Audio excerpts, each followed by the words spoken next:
Cuando uno viaja mucho, se encuentra con todos tipos de viajeros. Pero hay una persona en particular que me hizo sentir que lo ha visto todo. Y él es Rodrigo Garza. Ha estado en más de 190 países. Pero realmente lo que más me impactó no fue eso, sino su forma en la que habla del mundo. Y se te venían los guardias con las AK-7. No fue. Yo ya no sabía si llorar o qué hacer. Aparte estaba totalmente deshidratado, no había comido nada. Desde el sol estábamos creo que como 38 grados. El túnel por el que íbamos a pasar se acaba de derrumbar. O sea, yo tenía ganas de ir al baño y dije, no, es que no puedo ir al baño. Es que si paro ahorita pues me van a aventar algo, me van a matar. Estamos muy contentos de recibir a Rodrigo Garza en este podcast. Rodrigo, bienvenido.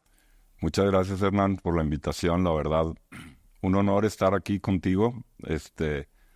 Tenemos tiempo platicando de este encuentro y pues bueno, ya estaba yo deseoso de que llegara el momento. Excelente. Y pues bueno, ya se sabe la dinámica. Mi equipo nos va a estar apoyando con una serie de preguntas para hacer esto más dinámico. Y bueno, espero que lo disfruten. Muchas gracias. Para iniciar, me gustaría que me platicaran un poco sobre cómo se conocieron.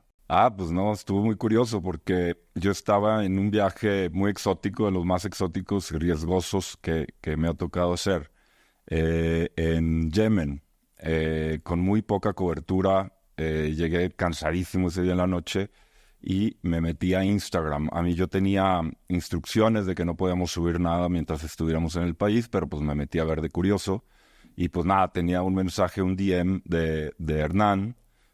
Pues cosa que me sorprendió mucho porque pues siempre lo he admirado mucho. Tengo 2 años de seguirlo y seguir inclusive consejos que él da que yo he transmitido después a clientes, ¿no? Entonces me encantó que me haya buscado y pues era justamente presentándose porque pues él también ya tenía un antecedente de mí y me quería conocer y que pues algo podría salir padre, hacer juntos y pues nada, acordamos vernos en Monterrey, los dos somos de Monterrey y pues pero tenía que pasar todavía un mes y pues nada, así fue que la primera introducción que tuvimos, ¿no? Yo quiero agregar la parte mía.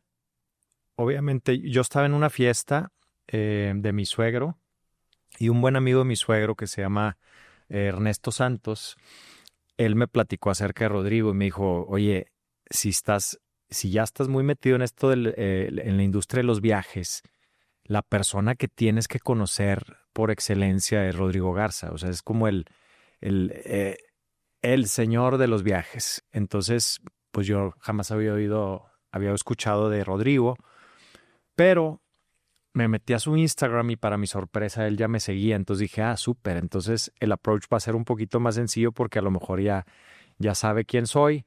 Y efectivamente, como dice Rodrigo, le mando un mensaje y le digo, oye, me interesa muchísimo platicar contigo y te quiero invitar a mi podcast. Para quienes siguen este podcast, pues ya tengo 6 o 7 capítulos y bueno, pues ya quiero empezar a tener una dinámica con invitados especiales.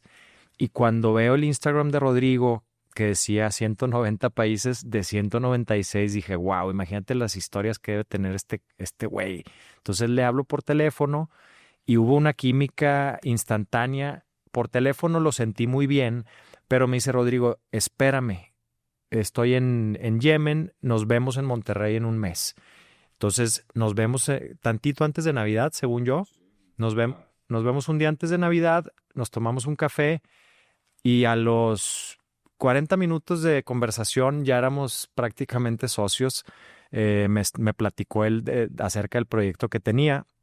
Y bueno, pues yo un apasionado de los viajes y ya un poquito adentrado en la industria, porque llevaba yo una trayectoria muy corta de 1 año, pero pues toda una vida viajando, pero solamente 1 año en la industria del turismo. Y después de 40 minutos de plática y una química muy, muy bonita, pues luego hicimos un trato de caballeros más que de firmar cualquier papel. Creo que nuestra palabra fue ahí el motor, lo que marcó el inicio de esta amistad y sociedad. Increíble. Ahora, dicen que el primer viaje te cambia, ¿no? Pero hay uno en específico que te transforma.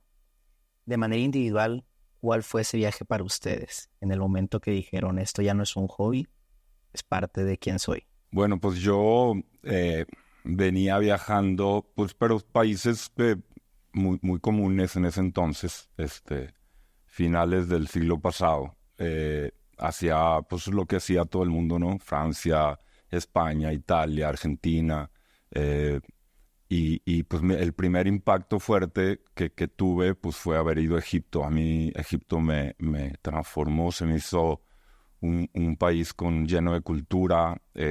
Ver las pirámides por primera vez fue impactante. Hacer el crucero del Nilo, ver Abu Simbel fue una locura.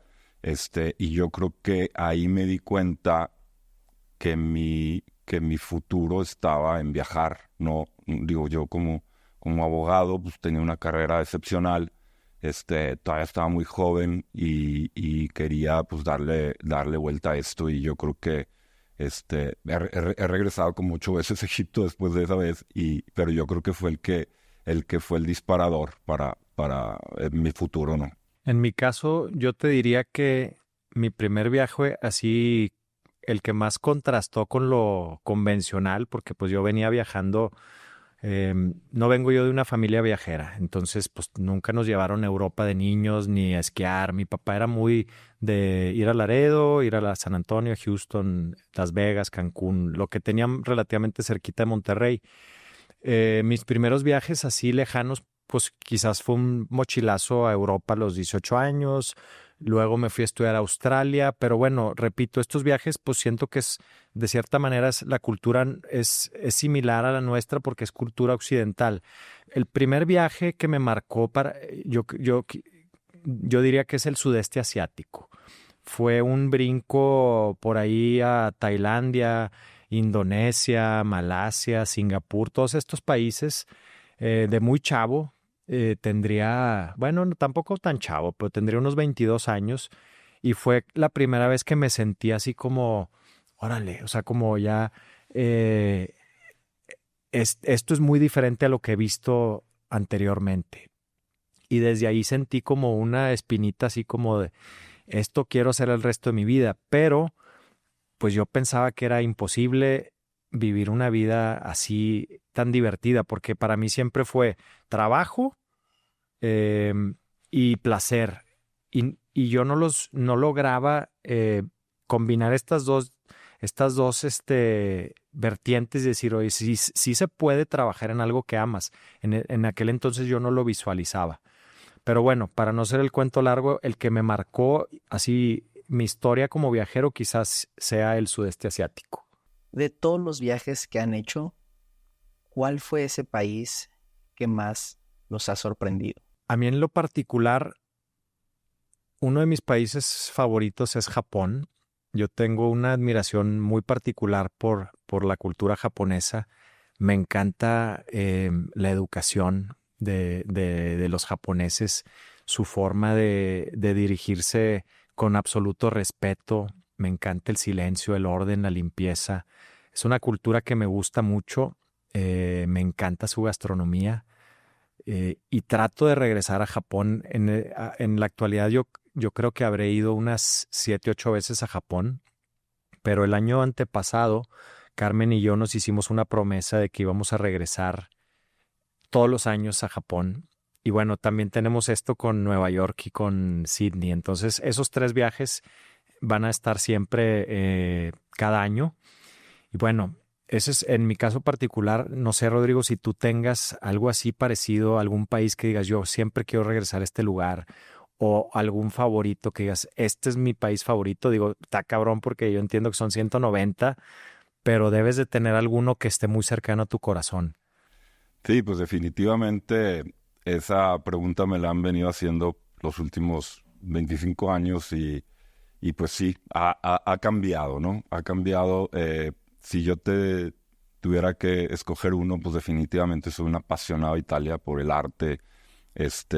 La gastronomía es un país espectacular, te ofrece todo, playas, buena vida nocturna, ¿cómo se llama? Road trips increíbles. O sea, la verdad, como país, complemento, o sea, total, así, para mí Italia se me hace el país más padre, pero el Big Wow, así, el país que más me ha impactado porque no esperaba lo que vi, fue Myanmar. Yo fui muy, recién abrió el país a principios de siglo, y pues nada, yo ya traía como que la encomienda de visitar todos los países del mundo, iba a estar por la zona y dije, no, pues ya voy a que era Birmania, ¿verdad? Porque nadie sabía que era Myanmar. Burma también se le conoce como Burma. En Estados Unidos es Burma en español. Digo, en inglés es Burma, en español es Birmania, pero ahora se llama Myanmar para todos. Y bueno, fue un país que cuando yo llegué no esperaba nada. Y llegas a Yangon, que es la capital, bueno, en ese entonces, porque ahora ya cambió, y llegas a la estupa esa gigante y ahí empiezas a sentir la emoción y luego ya empiezas a viajar dentro del país y sí, se convierte en un país que desafortunadamente ahorita no la están pasando bien, primero por su guerra civil y ahora desafortunadamente por el terremoto, pero bueno, para mí es uno de los países más interesantes que he visto y que seguiré visitando. He ido como 5 veces y seguiré yendo todavía para descubrir más. Wow. Oye, Rodrigo, ¿y cuál es el motor? Me gustaría saber cuál es el motor, eso que te empuja a decir, quiero conocer todo el mundo, porque hemos tenido pláticas tú y yo en privado y me has platicado algunas anécdotas que muchos viajeros dirían, aquí termino, yo ya no quiero conocer más. En tu caso, ahorita la podemos llegar a tocar algunas experiencias de las que me has platicado, pero qué es lo que te mueve a decir, voy a ser el primer mexicano que va a conocer todo el mundo con pasaporte mexicano? Porque sé que por ahí hay algo, ya hay alguien que conoce todo el mundo, pero no ha entrado a todos los países con pasaporte mexicano y tú vas a ser el primero. ¿Es eso lo que te mueve o cuál es tu motor? Híjole, pues hay varios temas aquí. Yo soy un poco obsesivo de cuando me pongo una meta y siempre son metas muy locas. En este caso, bueno, la que va por esta línea de conocer todo el mundo, pues me acuerdo mi primer viaje a Europa, pues en 24 días que tenía, pues traté de cubrir los más número de países inconscientemente. No existían ahorita las aplicaciones que hay el BIN o el Normandía. Entonces ahí yo como que decía, no, pues ya fue a Francia, ya fue a Bélgica, ya hice Holanda, Suiza, Austria y así, y de pronto me fue a Sudamérica y así fui sumando, ¿no? Pasó esto que fui a Egipto y ahí es donde descubrí otro mundo y me medio obsesioné por conocer más y luego ya me fui al sudeste asiático, me fui a Japón, fui a Australia, entonces como que ya tenía cubiertos los continentes y estaba en una reunión así de puros amigos y uno de ellos me dice, oye, ¿cuántos países conoces? O sea, estás viajando como loco, ¿qué te pasa? Y le digo, fíjate que nunca los he contado. Y me acuerdo que hice mi lista ese día y llevaba 71 países. Y luego, pues ya me puse a checar cuántos países en el mundo había porque ni siquiera había checado ese dato. Y bueno, en ese entonces eran un poco menos porque, bueno, ya vinieron después independencias como Timor del Este, que se hizo país, también se hizo país nuevo, Kosovo, que todavía no estaba oficialmente reconocido por la ONU. Por eso yo cuento 196 países, porque en realidad son 193 reconocidos por la ONU, más otros 3, ¿no? Que son Kosovo, Taiwán y el Vaticano, que es como un visor de la ONU, ¿no?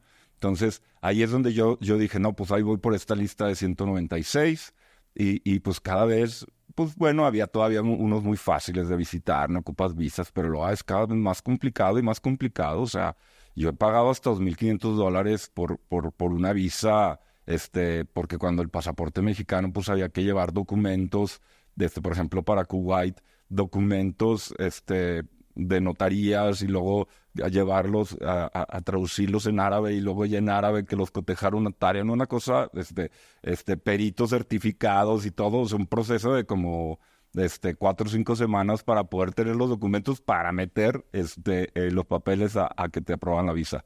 Entonces, pues ya cuando empecé a hacer todas estas locuras dije, no, pues ahora lo tengo que hacer. Y pues ya ahorita estoy muy cerquita, tengo 6 pendientes y pues ya los 6 planeados con fechas, entonces esperemos que se logre. Qué increíble, Rodrigo. Y que ahorita platicamos, me gustaría hacer un breve paréntesis en la lista de los 193, 196 y 200 y piquito. Cuando platiqué, ahí a lo mejor tú me puedes instruir más a mí. Cuando platiqué, hace un mes estuve en Dinamarca y platiqué con Thor Pedersen, que este güey es el primer hombre en el mundo que visita todos los países del mundo sin volar. Entonces me platicó algo parecido a lo que dices tú. Eh, Muchas veces él decía, yo ya estando en un país, tenía que regresar a un país anterior que yo ya había visitado para sacar una visa de un país nuevo y a veces hasta 2 o 3 países tenía que regresar.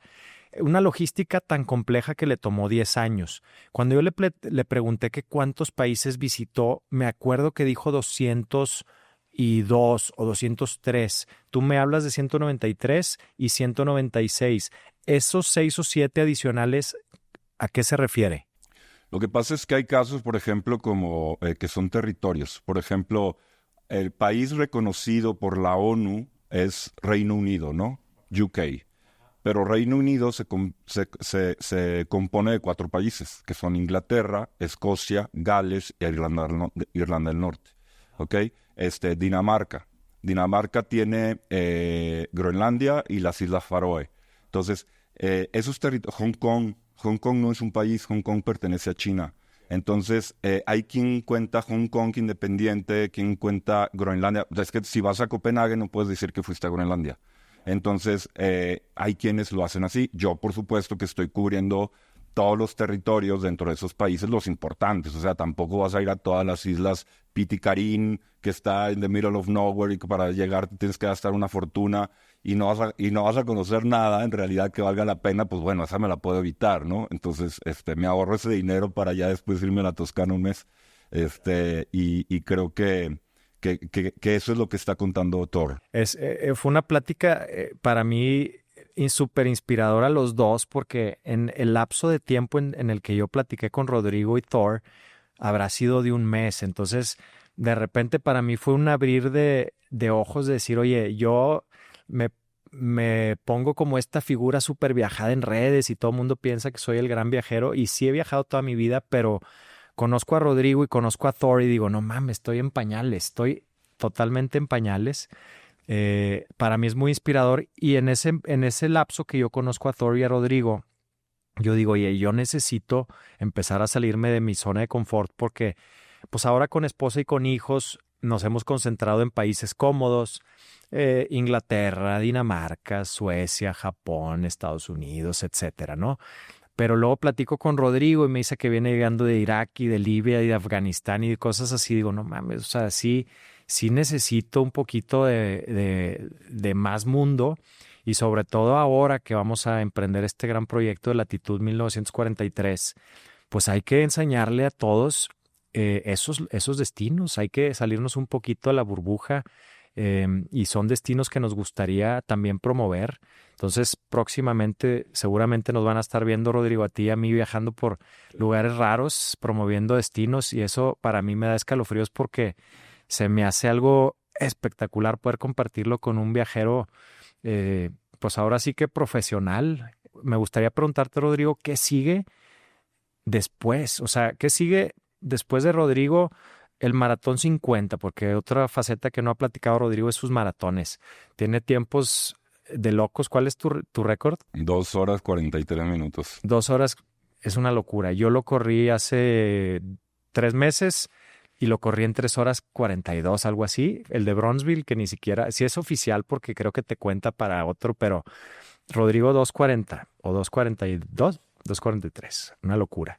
Entonces, ¿qué sigue después para Rodrigo después de los 50 maratones? Porque sé que viene Londres, va a ser tu maratón 50, y sé que en este año completas todo el mundo. ¿Qué sigue? Pues mira, yo siento que el mundo nunca lo terminas de conocer. Así, ahorita hablábamos de pequeñas islas. Por ejemplo, yo estaba en muchas ciudades en China, pero no en todos los pueblos. Igual en Rusia, pues hay la península Kachakán que hay que visitar, es patrimonio de la humanidad. Entonces hay muchos sitios que ahorita por cuestiones políticas pues no he podido ir, pero que definitivamente querré visitar una vez cumpla con los países bandera, más los 3 que platicamos. Y pues bueno, el Maratón 50 pues significa mucho para mí, porque pues yo creo que es el reto más complicado que me puse, porque aparte era correrlos a tiempos competitivos, siempre superándome a mí mismo en cada carrera, y eso ha sido, pues entre más grande, correr más rápido, pues como que va en contra de la naturaleza, ¿no? Entonces lo he venido logrando. Y pues bueno, dentro de esos 49 maratones que ya corrí, he tenido la oportunidad de correr los Six Majors, y ahorita Sydney lo acaban de hacer Major, y pues ¿cómo se llama? Comunidad de Abbott, que son los que tienen esta organización de los Six Majors, agregaron a Sydney. Entonces ellos me invitan a participar en la edición de este año. Entonces, pues bueno, ya tendré 51, 51 maratones. Y siempre me quedé con la espina de que el 2:43 lo pude en una ruta que es muy rápida en California. Pude haber, así era mi última oportunidad de quebrar mi tiempo, y por cuestiones climáticas se canceló. Yo llegué perfecto, en perfectas condiciones, y se canceló, el full maratón lo convirtieron en medio, y hice un tiempazo así de africano, ¿no? Entonces, definitivamente, como llegué, sí pude haber hecho mi marca. Entonces me inscribí de nuevo, que es en noviembre, y sería el 52. Y ya por lo pronto, ya a lo mejor le bajo un poquito la intensidad, porque sí es muy desgastante. Llegué a hacer 6 maratones el año pasado, y los 6 abajo de 3 horas, sí, es complicado. Bueno, ya platicamos del seguir visitando territorios, seguir, no necesariamente porque ya tienes en la lista un país, lo vas a descartar, probablemente vas a conocerlo más a profundidad. Hablamos de China. China, ya cuando termine el tema político, pues me interesa descubrir más de Rusia. Pues Brasil es inmenso, también tiene cosas muy interesantes. Países que sí he cubierto bastantes, que son grandes, porque fueron que me dejaron así como un muy buen sabor de boca. Por ejemplo, la India, que he regresado muchas veces, me gusta mucho la cultura. Siempre trato de combinarlo, de que voy a conocer un país nuevo cerca, hago la India con algo, ¿no? Pero usando la India de base y de referencia. Y pues sí, por los países de Europa, por ejemplo, España, Alemania, Italia, pues sí los tengo muy bien recorridos, pero pues siempre también existe el placer, ¿no? O sea, regresar por disfrutar y no por palomear, también se vale. Hay algo que quizá ya lo haya repetido en diversas ocasiones. Me gustaría tocar un poquito en el tema del lujo. Y bueno, todos sabemos lo que es lujo, ¿no? Todos sabemos que existen estos grandes hoteles en las grandes ciudades, llámese el Crillon de París o el George Cinq o el Connaught de Londres, el Rosewood Villa Magna en Madrid, esos siempre estarán ahí. Pero hay otra definición de lujo que a mí me gusta abordarla desde una perspectiva distinta. Y no es un lujo que digas, oye, voy a dormir en una cama de oro o esta almohada de pluma de ganso. Es un lujo para mí el poder experimentar algunas experiencias que muy poquita gente tiene acceso a. Llámese, no sé, un trek hacia el campo base del K2 en Pakistán o el del Everest en Nepal. Eh, ¿Me podrías platicar alguna experiencia que hayas tenido en ese sentido que digas, oye, no necesariamente es lujo, ni me fui con una empresa de superlujo como Beyond o Abercrombie and Kent, etcétera? Simplemente viví algo que muy poquita gente tiene acceso, y para mí eso es un lujo. ¿Cuál sería? Pues mira, para visitar los lugares que he visitado en los últimos 2 años, porque debo reconocer que al principio traté de avanzar con los países pues más sencillos, que te ofrecían una hotelería cómoda, a lo mejor no hoteles de gran lujo, pero sí hoteles donde puedes dormir en una cama limpia, en una regadera, agua caliente, baño, ¿no? Pero luego ya empecé a descubrir, porque hay muchos destinos en el mundo, donde si quieres encontrar la esencia del país, pues bueno, te tienes que adentrar, ¿no? El caso, por ejemplo, de Sudán, las pirámides Meroe, para llegar ahí es off-road, prácticamente 2 días para llegar y vas acampando y vas con un equipo, con 2 camionetas, y luego ya si una se descompone, pues porque nos tocó el caso, pues hay que esperar a que se arregle la comida, pues ahí te la hacían, y luego ya en la noche llegabas y pues tú tenías que hacer tu tienda, te daban una palita para ir al baño y nomás decían hombres allá, mujeres acá. Una cosa súper rudimentaria y todavía hay que agregarle que, bueno, fuimos en el mes de octubre. Yo justo acabo de correr el maratón de Minneapolis, y de ahí me volé a Khartoum, Sudán, y de ahí empezó esta aventura, una locura, porque era octubre, cuando en Minnesota pues estaba helando. De ahí me pasé a Sudán y dije, no, pues ya octubre estar bien, hombre, nos tocó temperaturas de 55 grados. Y todavía tenías que hacer en el pleno desierto hacer tienda de campaña y se movía todo con el aire, el calor, no, la verdad, una locura, pero cuando volteas en la noche y ves la Vía Láctea, dices, es que esto lo tiene que ver todo el mundo, o sea, realmente una alucine. Yo, pues había estudiado algo de las pirámides de Meroe, no entendía bien a qué iba, pero cuando seguimos el camino y llegamos y vimos eso, no, la verdad fue una locura, pero sí, era imposible dormir adentro de la tienda de campaña. Yo terminé durmiendo afuera, que iba a haber a lo mejor alguna serpiente o algo, pero ya es que adentro no se podía estar. ¿No te pasa, Rodrigo, que normalmente cuando recuerdas un viaje tiendes un poquito a romantizarlo y a olvidar las cosas, digamos, lo negativo del viaje? Normalmente recuerdas lo bonito y casi siempre en retrospectiva son viajes fenomenales. Yo en mi caso particular creo que he tenido pocas malas experiencias en viajes. Sí las he tenido y han sido los puntos más bajos en mi vida que me han transformado, pero en general tiendo a olvidar los malos ratos. ¿Tú qué sentimiento tienes con relación a eso? No, pues totalmente. O sea, siempre cuando vives una situación de extremo riesgo en algún país, porque las he vivido, pues a mí me gusta mucho escribir las memorias del viaje. Hay veces que empiezo a escribir ahí mismo porque hay detalles que no quiero que se me escapen. Hay veces que ya en el avión de regreso, pero nunca dejo pasar mucho tiempo para hacerlo. Pero sí, definitivamente, de donde salen las mejores historias, justo es cuando viviste una experiencia de extremo y transmitir esa adrenalina, la adrenalina que sentías en ese momento, pues es una locura. O sea, siento que eventualmente si logro sacar a publicar un libro que quisiera, que digo, ya lo estoy formando, creo que van a ser los capítulos más interesantes. Dicen que el mejor arte siempre viene de situaciones de caos o de sufrimiento o de sentimientos muy profundos. Entonces, seguramente, como dices tú, esos capítulos donde viviste situaciones de riesgo extremo, pues van a salir los más interesantes, los más artísticos. Yo también me tocó vivir una experiencia medio riesgosa en Mozambique y es feo, es feo. Y yo pensé que me iba a detener eso, pero creo que no lo hizo y me encantaría seguir viajando. Ahora tengo que tener un poquito más cuidado porque ya no pienso por uno, ahora tengo que pensar por tres.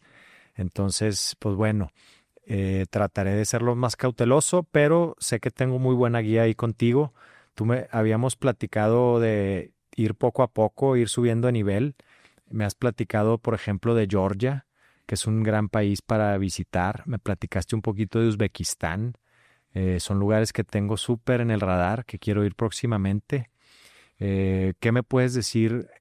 ¿Qué es lo que te llamó más la atención de Georgia, por ejemplo? No, pues ahí definitivamente las catedrales ortodoxas, el país, todo el escenario es impresionante, son montañas. A mí me tocó ir en un mes de finales de noviembre, principios de diciembre. Es un país que definitivamente me gustaría regresar. Primero, pues tiene muy buena hotelería, o sea, no de súper lujo, pero bastante cómoda. Unos paisajes espectaculares, me tocaron las montañas nevadas y luego ver las catedrales ortodoxas ahí incrustadas entre las montañas, pues definitivamente es uno de los países más sorprendentes que existen, ¿no? Y a la par, pues está Armenia, donde están los monasterios también del siglo III. que también es un espectáculo. O sea, es muy parecida el paisaje natural, pero pues las religiones diferentes, ¿no? Unos son ortodoxos y los otros no. Entonces ahí sí la arquitectura es completamente diferente, pero son brutales. Qué increíble. ¿Qué prefieres? Esta es una pregunta de novato, pero si tuvieras que escoger entre primer mundo y no está muy malo el término tercer mundo, pero este tipo de lugares un poquito más exóticos o decir el resto de mi vida voy a viajar solamente primer mundo, ¿cuál sería tu elección?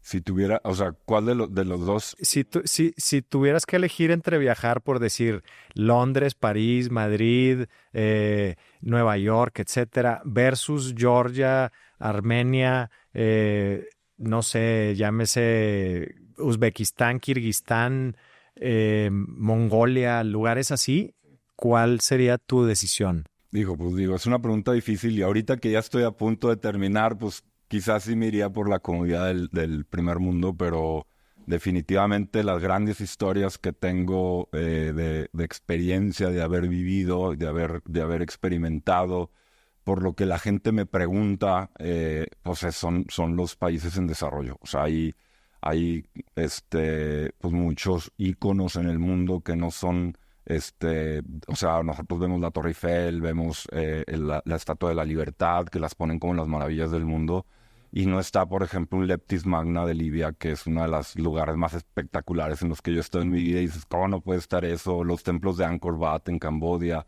o los templos de Bagan en Myanmar, o sea, esos deben de estar en la primera fila antes de íconos del primer mundo, que son los que salen en la televisión, ¿no? Definitivamente yo he notado últimamente que pues que la prensa hace y deshace los sitios, el turismo, ¿no?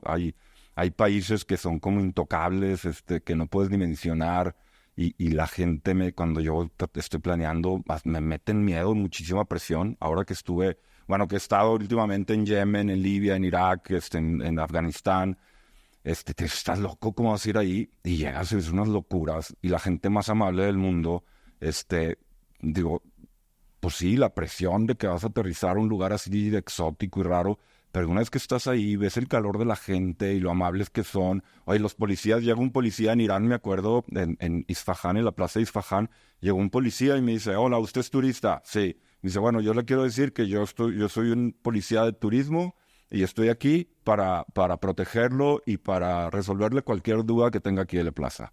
Y dije, wow.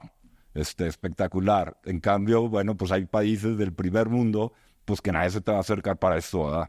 Los parisinos son famosos por eso, ¿no? Sí, yo creo que sí. Son famosos por su carácter y por su, dice, no diría odio, pero como que tienen esta resistencia contra el turista, como que ya están cansados de tanta gente que lo visita. Pues qué increíble. ¿Qué otro lugar me gustaría tocar? ¿Qué tan aficionado eres de la cocina, de la gastronomía? ¿Te gustan los restaurantes? ¿Viajas por eso? ¿Planeas alrededor de eso tus viajes o no necesariamente? Mira, sí me encanta comer. Yo tengo un gran problema, que no como pescado. No por ser alérgico ni nada de eso, simplemente porque no me gusta y lo intenté toda la vida. Y yo sé que me estoy perdiendo una gran parte de la gastronomía mundial al no comer pescado. Pero sí, soy muy de visitar los restaurantes famosos. Me encanta la comida hindú, me encanta la comida tailandesa, me encanta la comida pues, italiana, mexicana, por supuesto. Y soy un fanático del vino, el vino tinto sobre todo. Una pregunta, Rodrigo. Siempre he tenido esta duda y a lo mejor tú eres la persona indicada para responderme. Me han dicho que comida hindú, yo siempre he dicho comida hindú, pero me dicen no es hindú porque hindú es la religión, es comida india, ¿sí o no? Sí, digo, como que está bien dicho, yo también ya lo vi, lo comprobé y decir hindú, un restaurante hindú está bien y decir un restaurante indio también está bien. La verdad se ve más bonito hindú, por eso yo digo hindú. Yo toda la vida he dicho hindú y hace poco una persona me dijo que estaba mal y dije, ok, déjame consulto A ver si estoy. Entonces, tú dices que ambas son correctas. Son correctas, sí. Ok, entonces puedo. Sí, a mí también me han corregido y ya lo comprobé que las dos formas está correcto. Ok, entonces puedo regresar a decir comida hindú sin culpa. Excelente. Pues qué buena onda, Rodrigo. Hay una cosa, Rodrigo, que los dos compartimos y este es un fanatismo o un amor ahí por el late Anthony Bourdain. Tengo entendido que tú también eres gran fan. Yo crecí viendo sus programas y sé que él era en sus sueños, en sus más grandes sueños, era visitar el Congo. Y de hecho en su documental Roadrunner hay una parte del documental donde habla de las películas a las cuales él era muy afín y una de ellas era grabada en el Congo. Entonces él tenía desde muy niño esta fascinación con el Congo y obviamente ya siendo una figura de su talla, con las conexiones ya en su estrellato, pues le fue fácil visitar el Congo y se llevó todo un crew de filmmakers, hicieron un reportaje bellísimo del Congo. Sé que tú fuiste al Congo, sé que es uno de los países, pues no el más peligroso porque me has dicho que hay unos más, pero es un territorio complicado. ¿Qué me puedes decir, hablando de territorios complicados y experiencias difíciles o extremas que te haya tocado vivir, por ejemplo, en el Congo o en algún otro lugar? Platícame algo interesante que hayas vivido. Bueno, primero hay que entender el Congo como que hay dos Congos, ¿no? La República Democrática del Congo y la República Congo, ¿no? Que es la francesa, el que le llaman el Congo Brazzaville, que fue una colonia francesa, y la República Democrática del Congo, que era una colonia belga, capital Kinshasa. Yo a la República del Congo, pues ahí vas a ver a los gorilas, digo, no relajado, pero pues es un país mucho más amigable, ¿no? Y de hecho Brazzaville y Kinshasa están separados por el Congo River. O sea, están uno enfrente del otro, la gran ciudad de Kinshasa. Entonces cuando yo estaba en Brazzaville, pues bueno, mi sueño era ir del otro lado y pues la visa, la seguridad era complicadísima y todavía no estaba tan loco. Pero pues bueno, cuando ya se acerca, pues ahora sí en el mapa veía que el Congo marcaba así un espacio grande y dije, no, pues ya tengo que ir. Y le llamo a un buen amigo que se llama Joan, él es un antropólogo que lleva grupos, yo ya había viajado con él en Camerún, por ejemplo, entonces lo llamo a Joan y le digo, oye, ¿cuándo tienes alguna expedición al Congo Democrático? Porque luego él te ayuda con el tema del trámite de las visas, porque la saca grupal, ¿no? Entonces ahí va mi pasaporte mexicano con españoles, italianos y tal, y me dijo, no, pues mira, tengo un grupo expedición. Vamos 9 más 3 guías, seríamos 12. Eran 11. Me dijo, me canceló uno, te puedes venir. Pero esto no son vacaciones. O sea, vamos un grupo de antropólogos, señoras, señores, tal. Y yo, no, pues yo le entro, apúntame. Es mi oportunidad de conocer el Congo y que me ayudes con el tema de la visa. Total, ya me apunto. Y pues nada, llego a Kinshasa, todavía bien, ahí un hotel, digo, es una ciudad caótica, una locura, pero pues ahí hotel normal. Y luego ya a partir de ahí, pues ya yo todavía no entendía bien a lo que iba, entonces vamos a una ciudad que se llama Bandaka. Primero el aeropuerto, ¿cómo se llama? Local de Kinshasa, un relajo, o sea, no sabías, eran 400,000 personas allá adentro y luego había un rey al que todos les rendían pleitesía, no sabían ni lo que estaba pasando, de repente se dan tu maleta, nos sacaron del aeropuerto y no, que tu vuelo llega, viene 5 horas tarde, no tenías ni dónde sentarte, total un relajo. Llegamos a Bandaka, no te puedo explicar el pueblo, o sea, lo más pobre que te puedas imaginar, en el mercado no podías ni sacar el teléfono, no podías sacar una foto porque se te hincha, o sea, la gente sí bastante agresiva, cero amigables, ahí nos platicaron que pues la última, ¿cómo se llama?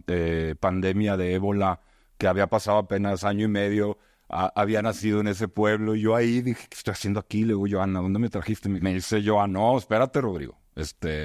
Veas la construcción que están haciendo ahí, es el barco que nos va a llevar. Y yo, ¿de qué estás hablando? ¿Y dónde vamos a dormir? No, pues en el barco. Y luego, donde se pueda, pues nos vamos a orillar y vamos a acampar.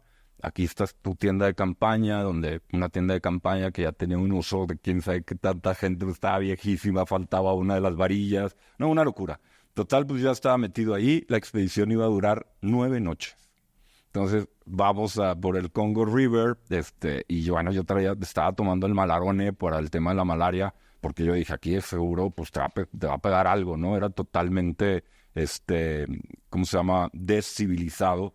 Total, llegamos ahí a la orilla y ahí nos platicó Joan que él 2 años antes había intentado justamente hacer esa expedición a visitar a los pigmeos Balumbe, que, bueno, ahorita te digo, supuestamente no habían visto gente blanca, pero después ya lo confirmé que es cierto, porque fue una travesía impresionante. El rey que nos recibió ahí en la orilla del río, que hablaba perfecto francés y Joan entre ellos hablaban, él dijo, no te preocupes, ya pueden ir, ya ellos los están esperando, yo los voy a acompañar.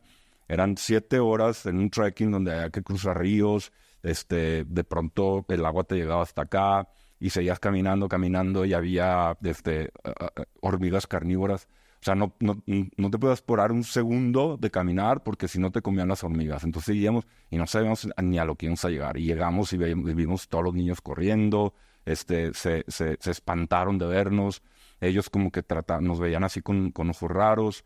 Entonces ya pues cada quien empezó a hacer ahí como que su tienda de campaña y luego pues ahí fuimos a un ritual de bienvenida que nos hicieron y pues nada, en la noche como que empezaron no sé qué hicieron, pero pues se comían las raíces de algo pero se volvieron locos.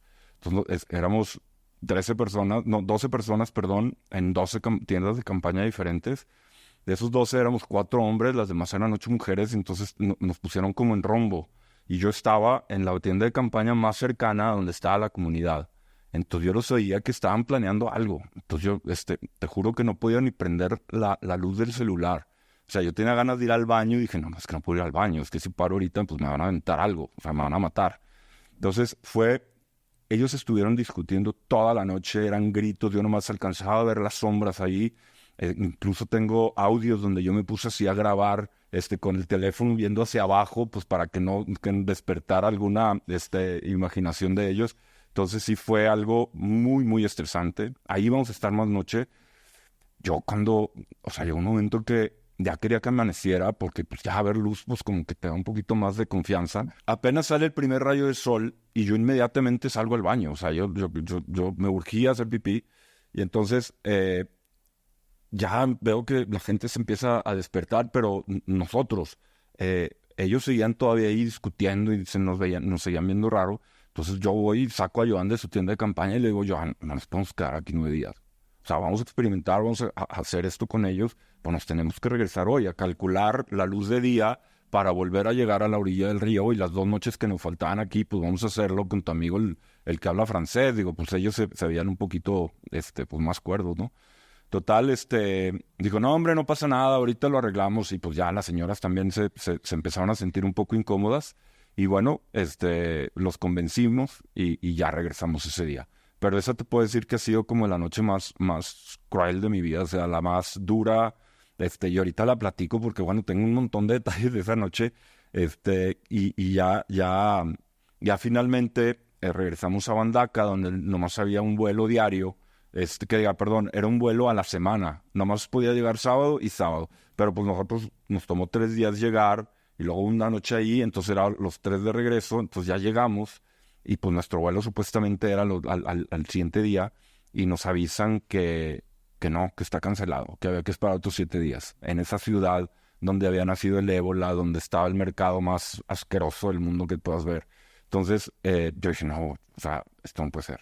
Entonces ahí había como que una antropóloga rusa, pues yo le hablo con ella y le digo, oye, ¿qué haremos? Y dice, no, yo tengo mis contactos, vamos a ver si conseguimos un avión privado. Digo, pero ¿quién va a venir a traerte aquí, no? Total, ahí Joan se movió y tuvimos que estar 2 días más, pero finalmente pudimos salir en un avión de cargo. O sea, es un avión que iba de un lugar a otro, nada que ver con nosotros, pero que iba a pasar por ahí. Entonces bajó por nosotros y nos regresamos los 12 en paquetes así de de servicio express, supuestamente, pero veníamos nosotros ahí sin cinturón, sin nada, sin aire acondicionado, un calorón.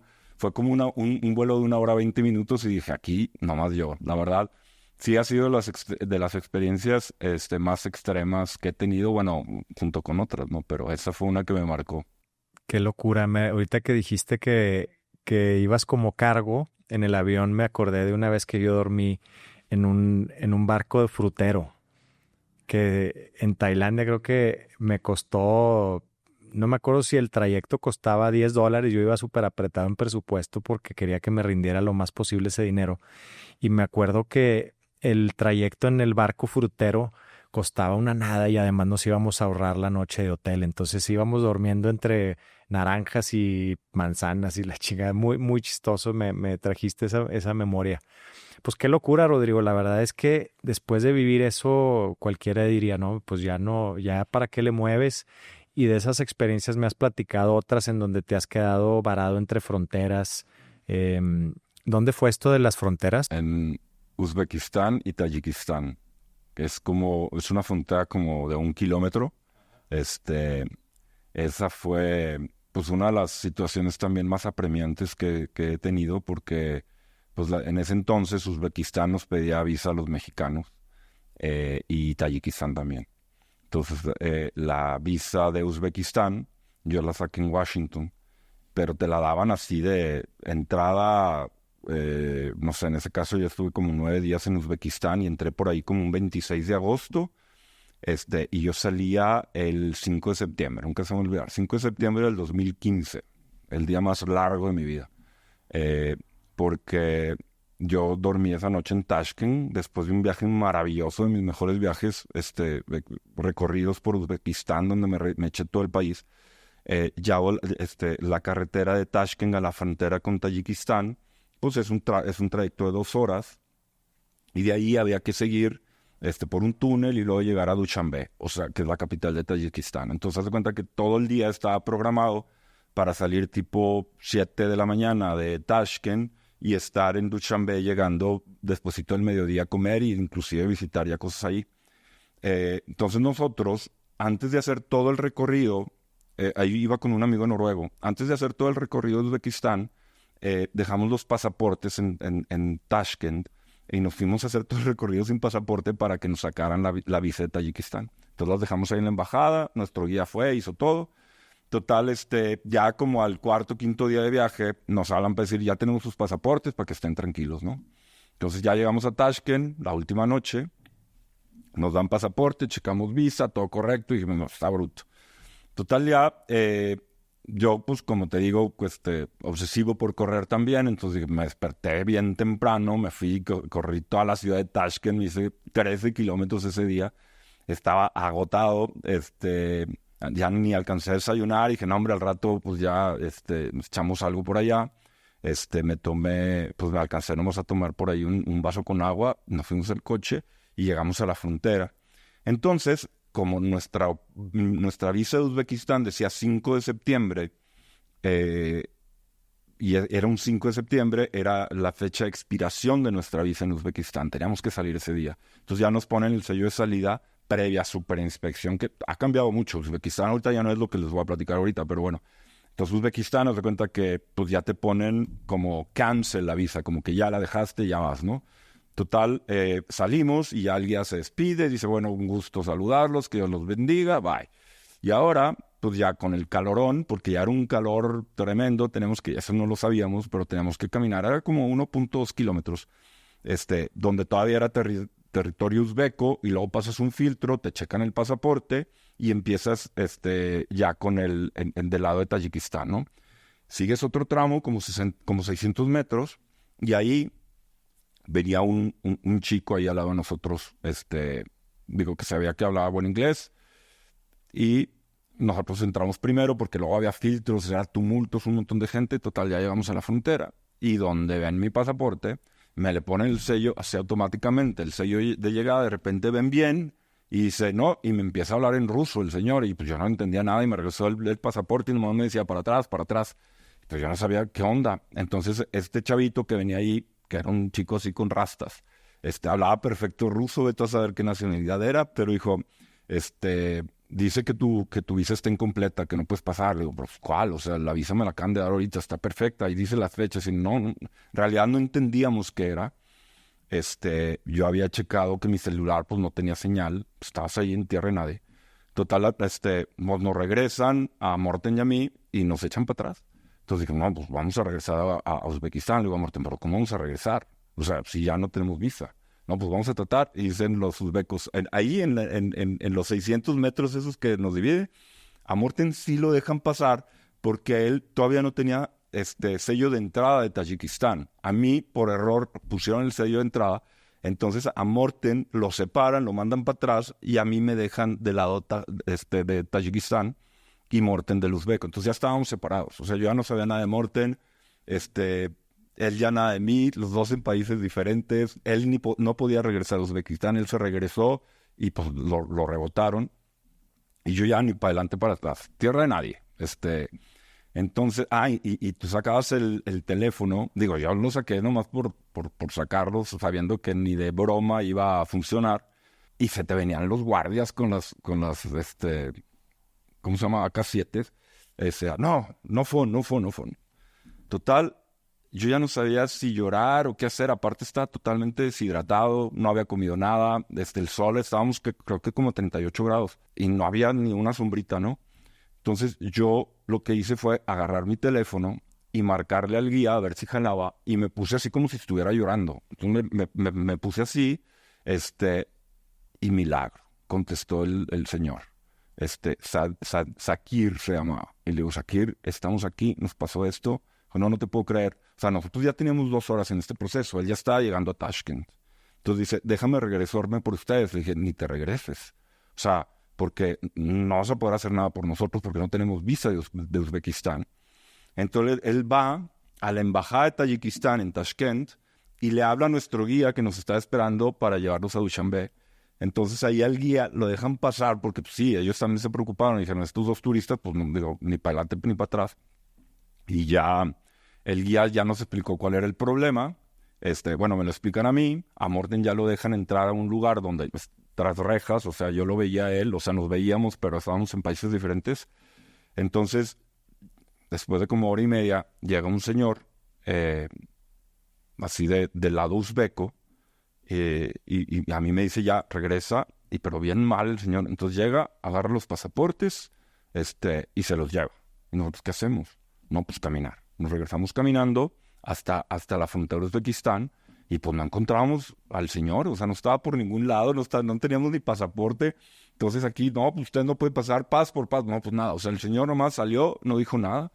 Entonces yo estaba tan desesperado que ya me brinqué una barda allí y empecé a abrir puertas. Entonces abrí una puerta ahí dentro de la frontera y veo ahí el señor que nos había quitado los pasaportes. Y le digo, ¿qué pasó?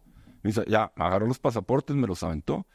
Y vimos que el sello que teníamos de salida de Uzbekistán decía cancel. Y dice, son las 2 de la tarde, tienen 10 horas para dejar el país.